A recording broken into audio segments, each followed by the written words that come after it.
Welcome, everyone, to Congregation Va-Dor's Touch of Torah this March 14th, which happens to be Pi Day, Pi being 3.14XXXX, and it's also Albert Einstein's birthday. And tonight we will be speaking about a double parsha, VAYAKHEL and Pikudai, and I'll let Rabbi take it over from here. Thanks a lot, Rabbi. Thank you very much, Sharon. My voice isn't too good today, but I'll do the best I can. And if you'd like, you can pick up the slack and do some of the talking. But let me talk about the passage. The passage that we have, VAYAKHEL, has a great miracle in it because Moses asked the people to make contributions to construct the sanctuary. And the miracle is they gave so much that Moses had to tell them to stop. It's enough already. We've got more than we need. So that would be a true miracle. I'm not sure of any congregations that have faced that dilemma, but that's what happens in this Sedra. What does that mean to us? It means that when we're working for a good cause, we shouldn't give the bare minimum. We should give because we enjoy giving, and make sure that we give sufficiently so that we can carry out a holy purpose. And when we do that, it not only helps that purpose, it also makes us feel good inside that we made a contribution. So the contribution in this case wasn't financial. They gave what they had. They gave their jewelry, they gave precious stones, they gave things that they had that you could make something out of, like you could make garments out of cloth and materials, and they donated whatever they had, and they constructed the sanctuary.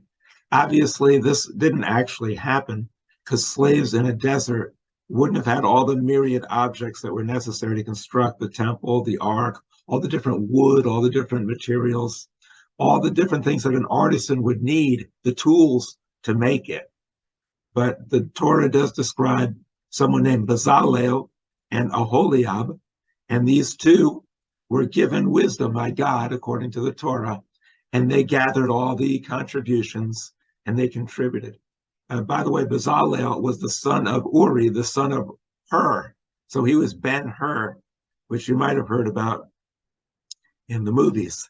So we have that in this passage also. It's a remarkable passage, and there's something else in it that I would like to share with you. Someone called me on the phone today.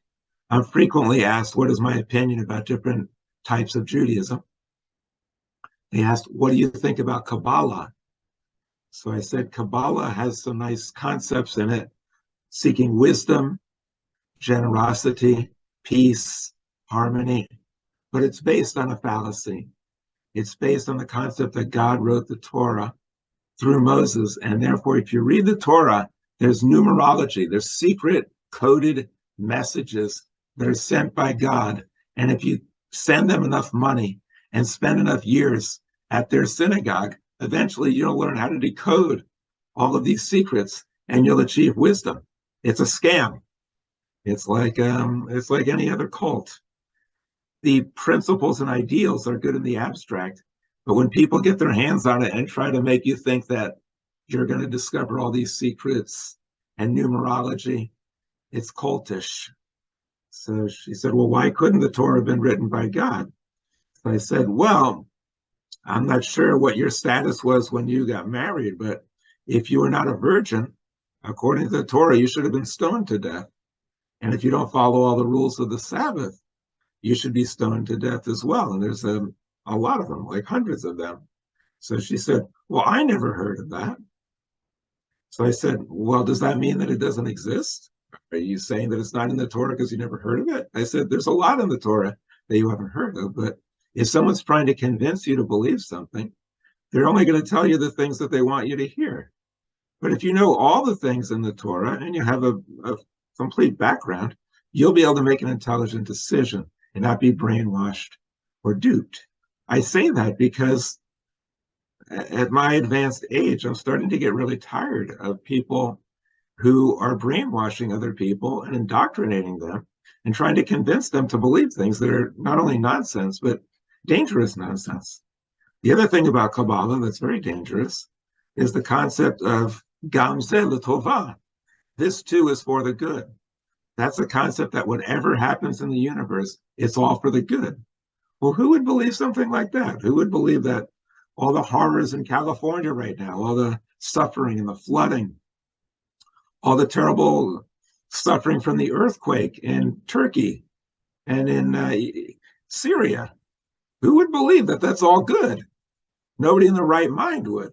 But these folks are not in the right mind. Kabbalah wants you to believe things that don't make any sense, that it's all for the good.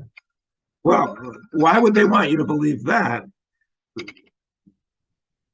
Sorry, that's because in order to get you to believe that God is in control and that you need to pray to God and he'll take care of everything, you have to believe no matter what happens, it's part of his plan. And no matter what happens, it's all good. To me, that's a horrible concept, because if you believe it's all good, then why bother helping the people in Syria or in Iraq? If their suffering is all good, why do anything about it? If the women who are suffering in Iran because of religious persecution, if that's all for the good, why bother challenging that regime? Why speak out? Why defend them? Why back the people in Ukraine against Russia? Why would we help them? It's all for the good. Ultimately, if you take this to its illogical extreme, what you would do is you would do absolutely nothing to change the way things are in the world or in your own life, because it's all for the good. This is a very odious, dangerous concept. It's also not a Jewish concept. In Judaism, we believe that some things are good and some things aren't. And we should try to change what's not good and try to perpetuate what is. It's really a very un-Jewish concept to just accept everything and say it's all for the good. It's called Gam Zeh L'Tovah. The origin of this, which the Kabbalists refer to, is Rabbi Akiva, who was their patron saint. And he supposedly walked by the temple and saw it in ruins after it had been destroyed, and he was laughing. And one of his disciples said, "Why do you laugh at the destruction of the temple?" He said, Gam Zeh L'Tovah, that's good too. It's just that we're too stupid to understand God's ways. God must have had some reason for this. We just don't get it. So if you can laugh at the temple being destroyed and 1 million people being killed, 1 million Jews, we believe, died, and you can laugh and say that's all good, then there's a problem with your moral compass. And so I just wanted to share that with you. The two things from this passage, VAYAKHEL. One, it says that it says that somebody violated the Sabbath in the beginning of the passage, and it says that the penalty for that should be death, that if you violate the Sabbath, you should die. This is something which we reject. The other thing in the passage is that when you give to a holy cause, a good cause, it makes you feel good inside, and you want to keep giving. And it's a beautiful feeling, and you can contribute to a holy purpose. We have a synagogue, a congregation called Va-Dor. We have helped many, many people. We have done bar mitzvahs and bat mitzvahs for people who ordinarily wouldn't have been able to do it. They didn't have enough money to pay for it. We've reached people who normally wouldn't show up in a synagogue because it didn't make sense to them. But we interpret Judaism in a way that's rational. We have a congregation with so many wonderful people. They volunteer. They provide food and nourishment for the oneg, spiritual nourishment. We come together and we rejoice and we have a great time. If we contribute to this, then we're doing a great thing. This is a very good thing to contribute to such a cause. Va-Dor, like many synagogues, is struggling, and we depend on the largesse of people. We're very fortunate to have some wonderful volunteers who have made all this possible. VAYAKHEL is a passage that celebrates a miracle, the miracle of people giving of themselves for a good cause. And that is something that we should celebrate and endorse. I'm going to end this part of the discussion here. I hope you could hear me okay. I apologize. My voice is a little soft. But I can tell you this, when I woke up this morning, I didn't know if I'd be able to do this at all. So I'm happy to be able to share some thoughts with you, even if not as forcefully as my voice would usually be. There's other things to discuss today too, but I'll invite any comments about anything I said so far.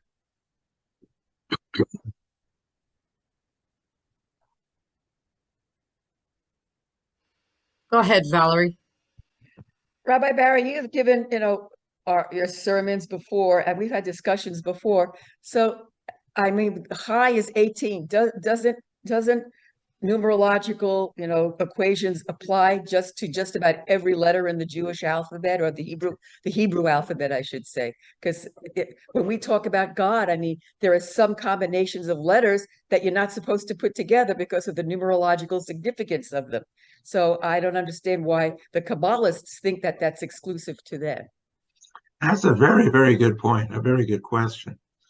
If you take any text, you could take the Quran, Christian scripture, Alice in Wonderland, or any text that you want.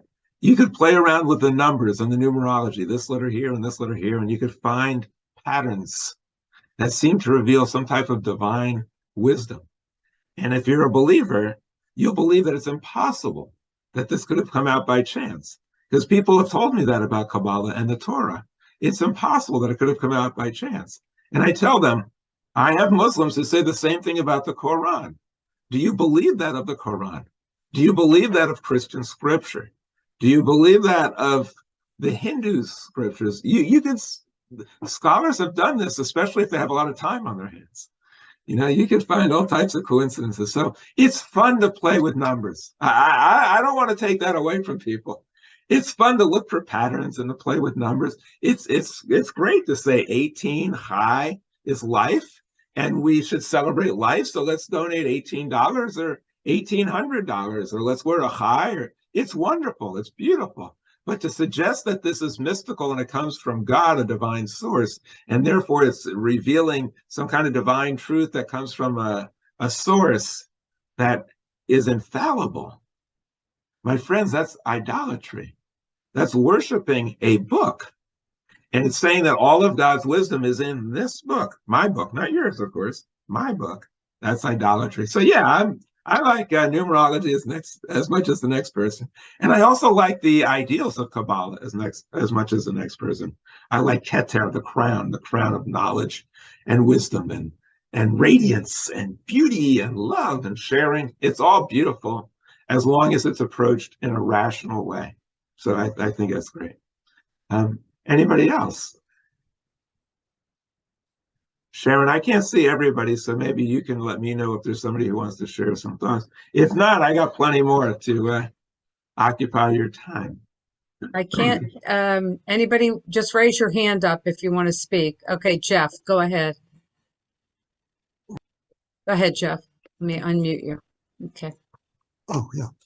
Rabbi, did you say that that the idea that everything is for the good is a Kabbalistic idea? Yeah, it absolutely is. It's one of the cardinal beliefs or tenets of Kabbalah, and it's based on the fact that God is in control of everything. So if you believe God is in control of everything, you have to answer that age-old question that have plagued people who believe that God's in control of everything from the time immemorial. That question is this: if God is good and God controls everything, why do bad things happen? You have no good answer for that. So you got to come up with some crummy answers. Either God's not really in control of everything, or maybe God's not good, or maybe we're too stupid to understand that there's something good that's going to come out of this. So, some people have said this about the Holocaust. They've said, "Oh, the Holocaust was a good thing," because afterwards, people realized, the countries of the world realized, we need a safe haven for Jews, and if not for that, Israel wouldn't have been established. The Jews got the sympathy of the world because of the Holocaust, and so it's a good thing. And Holocaust survivors have been so irate, and deservedly so, to anyone who would suggest that the Holocaust was a good thing. You have to consider that type of thinking to be odious and despicable. Well, I agree with you, but the way Kabbalah has always been presented to me is that it involves elevating, raising the sparks. The original meaning of tikkun olam before, in the postmodern era, we turned it into a social justice ethos.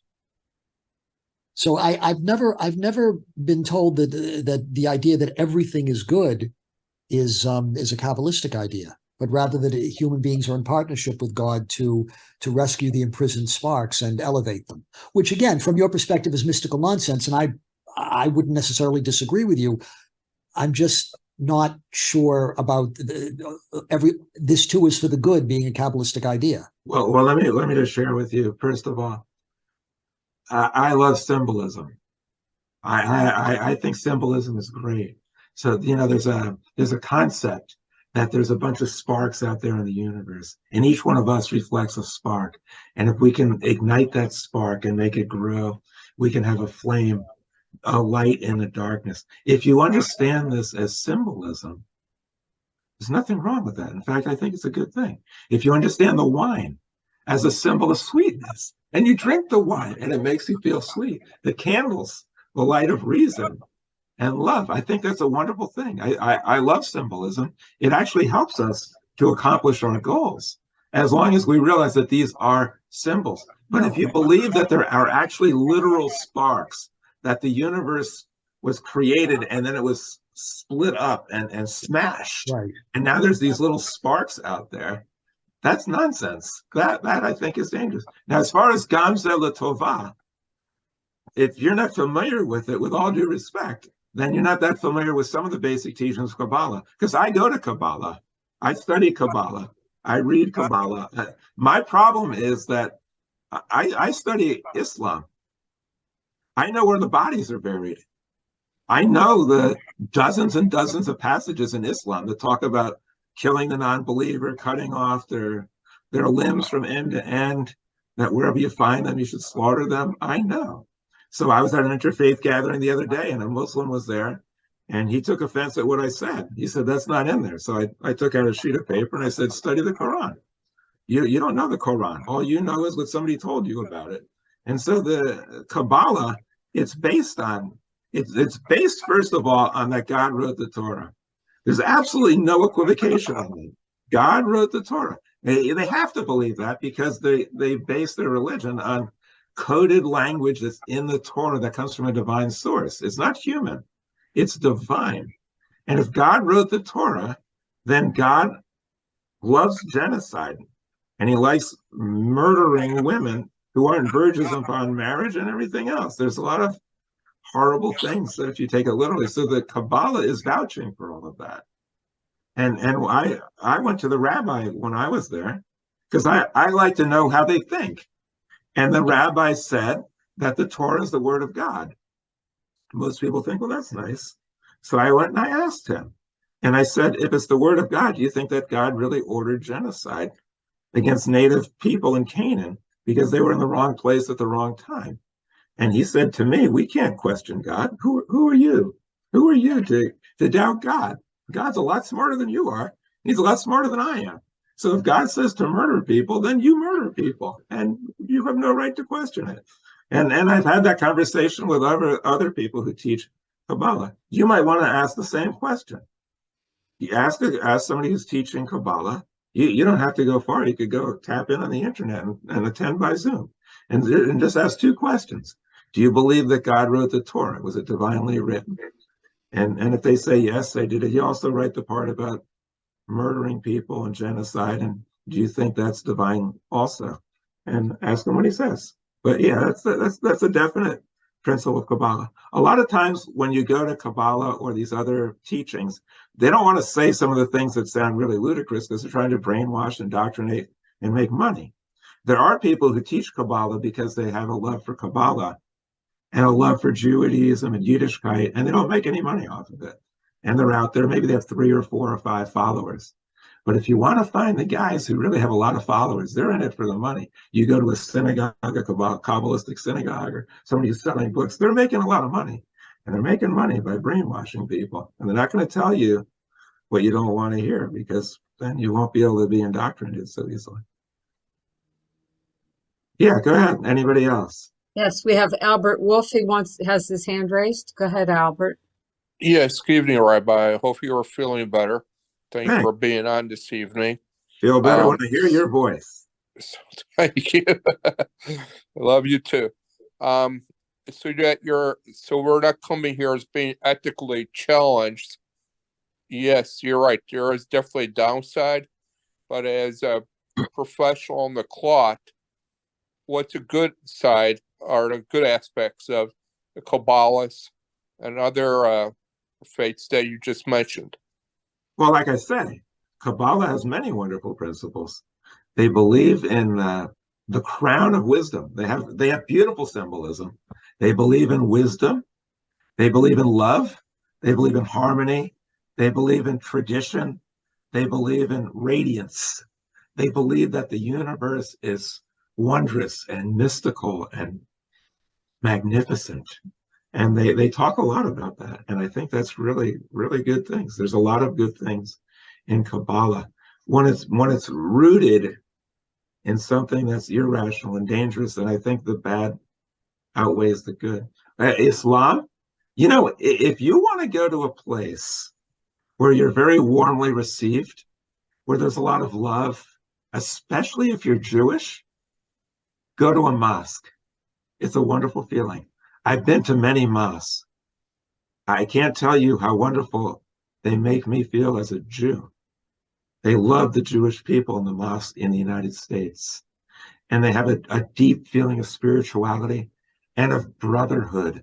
You walk in there and they hug you, they share with you, they inquire of your welfare. They're so friendly, they're so nice, because they really are inspired by the teachings of Islam, which come from Judaism, that teach that we're all brothers. However, if you go to a mosque in Egypt or Syria or Iraq or Iran or Afghanistan or 20 other places around the Middle East or in Asia, don't wear your Jewish star. Not if you want to come out alive, especially if you're in Gaza, where you're dealing with Hamas or some of these people. They'll kill you. Now, some of them might try to win you over, but in Islam, it's a mixed bag. So there's beautiful, wonderful people who are preaching Islam. I'm friends with them. And I feel it's my duty to reach out to the friendly Muslims and establish good ties so that we can overcome the violent ones. I did a baby naming for the imam at the mosque in Lantana, and it's called Al Tawad. I consider him among my best friends. I do free legal work for him. I named his baby. We're best friends. But on the other hand, there's Muslims who are out there who are destined and bound to murder and kill every single Jewish person around, including the state of Israel. Anybody else? Great questions. I really appreciate that, because a lot of times I'll share something and people are thinking there's something that's glaring that I'm missing. And I appreciate your inquiry so I can further clarify. Go ahead, Valerie. Rabbi Barry, when you go into these mosques, do you think, and I don't know because I can only assume based on what you're saying, but what if a woman was to walk, you're a man, and there's a very, very marked difference between how they approach men and how they approach women. So if a woman was to walk into a mosque dressed respectfully, would they still get the same reception? This is a very, very good question. And I'm reminded of the quote. I don't know who said it, but people never do evil so gleefully as when they do it in the name of religion. The other one that's like that is that good people do good things and bad people do bad things, but to get good people to do bad things takes religion. So, and I would say fundamentalist religion, not all religion. So let me just share with you that there are many, many Muslims who believe that women were created according to the Bible as a helpmate for man. Adam got bored with the animals and woman was created to keep him company. And so there as an afterthought. And so a woman's place, the way she can be most fulfilled is to be a companion and an adjunct to man and to serve humans, serve mankind, literally to serve men, and to not have to be with men and have the same religious obligations because they're not cut out for it. It's not good for them. And what makes them happy is to serve men, to serve food, to have babies, and to have a subservient role. That's their nature. And if you were to force them to accept all the obligations that men have, it would be like asking a 2-year-old to go out and start working. They think it would be doing them no favors. And to show their body would subject them to all types of prurient interest among men. And men would look at them and consider them to be sex objects, and they should have dignity. And the way they have dignity is to cover yourself up. I assure you that the people who are doing these draconian things in Iran and punishing people and killing people because they didn't cover their ankles, I assure you that many, many, many, perhaps most of them are doing it because they think they're doing the right thing and they're putting women on a pedestal. And so it's a very sad thing because they're not thinking rationally. So if you go into a mosque and you're a woman, they'll be very friendly to you, very loving to you, but they'll lovingly tell you to go in your place where you belong and to go with the other women. And they will do so in a very loving way. But it's misguided. It's misguided to treat women like that. You and I recognize that. The Orthodox do it also. I remember when I grew up in an Orthodox temple, and I had to sit apart. My mother had to sit apart. Even at my brother's bar mitzvah, we had to sit apart. We were separated. And guess what, Valerie? I'm sure you know. Many, many, many, I say most, the vast majority of Orthodox women appreciate that. They like that. And they don't want to be with the men because they've been indoctrinated. Like a Stockholm syndrome. They've been indoctrinated to believe that that's how they were meant to be. And to me, that's very sad. They live their entire life as a second-class citizen, and they actually enjoy it. And so they never get a chance. They never get a chance to live their life in freedom. And it's a sad thing.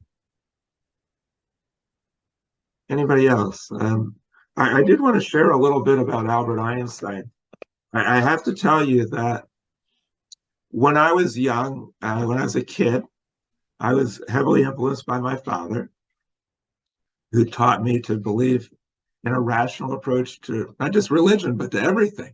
In fact, when we would sit around the table and my mom would say, okay, put your napkin in your lap and you're eating, with others, I'd say, why? Give me a reason. And my poor parents, they were committed to doing everything in a rational way. I said, what's the reason? So they were hard pressed to come up with reasons. And a lot of times they didn't have a good reason.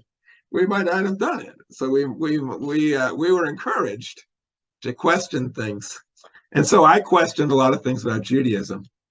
And I found that some of the best answers about religion came from Albert Einstein. I found that he had some brilliant things to say that resonated with me and inspired me and made me feel that I could believe in the Jewish religion and derive great inspiration from it. So my mom used to hate when I read quotes, but I just want to share a few things because it's his birthday. And he said, the religion of the future will be a cosmic religion. It should transcend personal God and avoid dogma and theology. In other words, we should keep thinking and keep questioning and keep challenging. This is what Judaism is all about.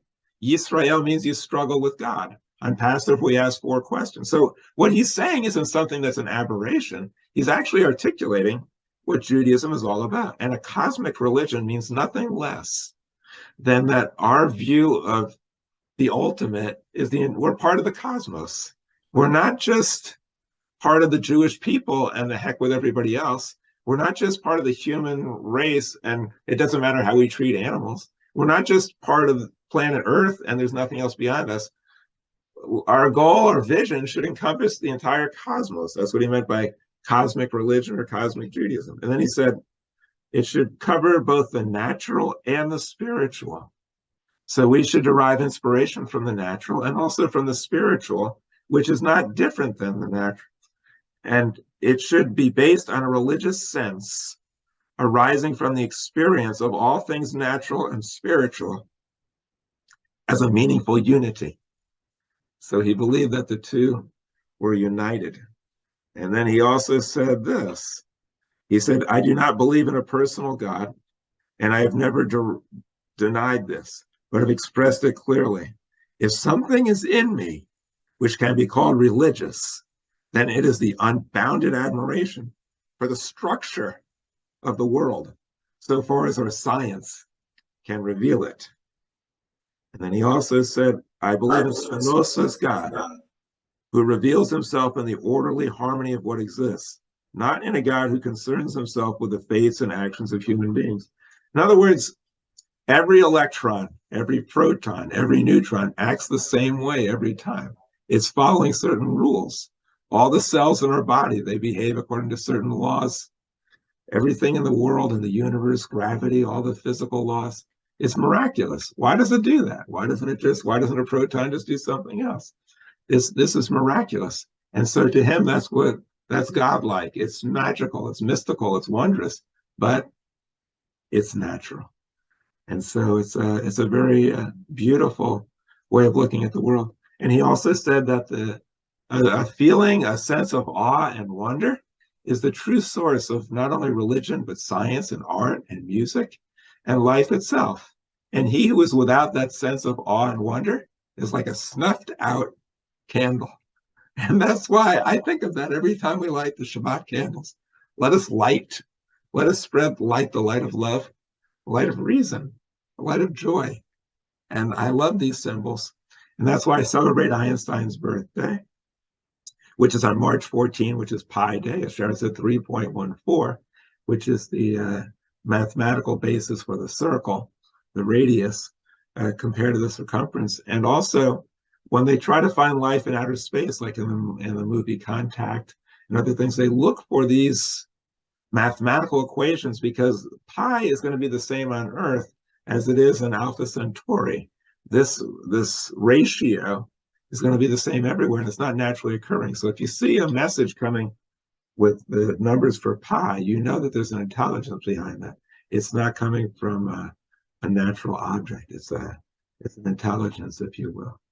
And so I followed this path of Einstein and Spinoza and Sagan, and I refer to it as Einstein called, and that is, he called it cosmic religion. So I call what I do cosmic Judaism, based on the beautiful teachings of Einstein and Spinoza and Sagan.